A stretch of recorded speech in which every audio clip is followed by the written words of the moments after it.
I studied architecture. My degree is in architecture I graduated from Tulane University in 1968.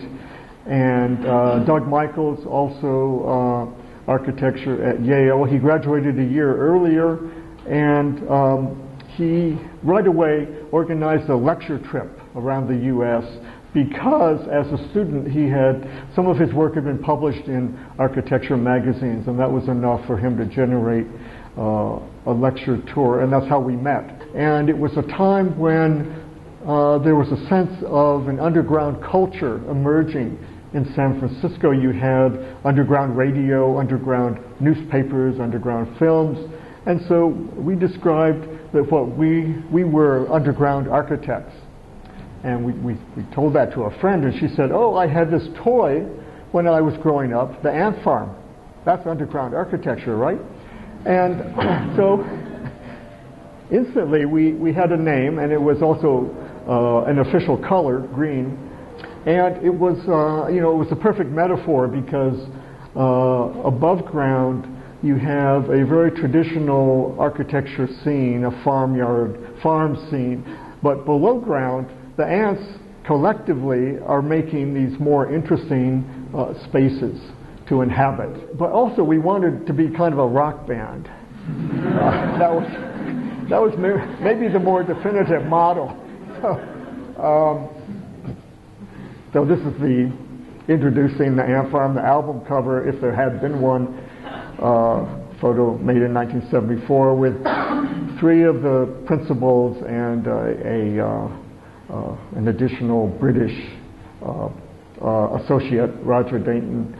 And that photo was also taken at the site of the Cadillac Ranch, which was done that year in 1974, and is probably the best known work of Ant Farm. It's a work that was truly a collaborative. It was conceptualized collaboratively. The three of us shared an experience growing up in 1950s America, just loving cars and following the styling of cars, and every year the models changed and so forth. The cars themselves we did not modify in any way. We simply dug a hole and used a backhoe to do that, and then the machine came around and lifted up the car and it dropped into the hole. So if every hole was the same width and depth, all the cars would line up, and the ground was very hard, and that was what happened. Maybe the second best known work is Meteor Burn. The idea was to create one image, and the image would be a car crashing into a wall of television sets. And this is one of the final images. So this project has another aspect to it, which is that it really is a migration out of architecture, obviously, into the realm of performance art, event making, or some derivation of the happening, let's say, spectacle. But it still retains different elements of art making, including a sculptural practice, which is mostly the application of how the car itself was transformed, redesigned, and then made into what we call the Phantom Dream car. So I want to go back in a way to the beginning of the Ant Farm to talk a little bit more about some of the architectural experiments that were done initially in 1969. They utilized often military surplus equipment, including a very large cargo parachute, which eventually became tie-dyed, as you see here. And I only realized later, not while we were doing it, but later, that this was symbolically the exact opposite of the kind of architecture that we had studied during the 1960s in architecture school, when modernism was the only style and brutalism was a subtext of modernism. And it was of course permanent and about concrete and formal. And these structures were temporary, lightweight, really didn't work very well as architecture, but they were ever changing, and in fact there was a participatory element. You could shape the thing which was being held up by the wind.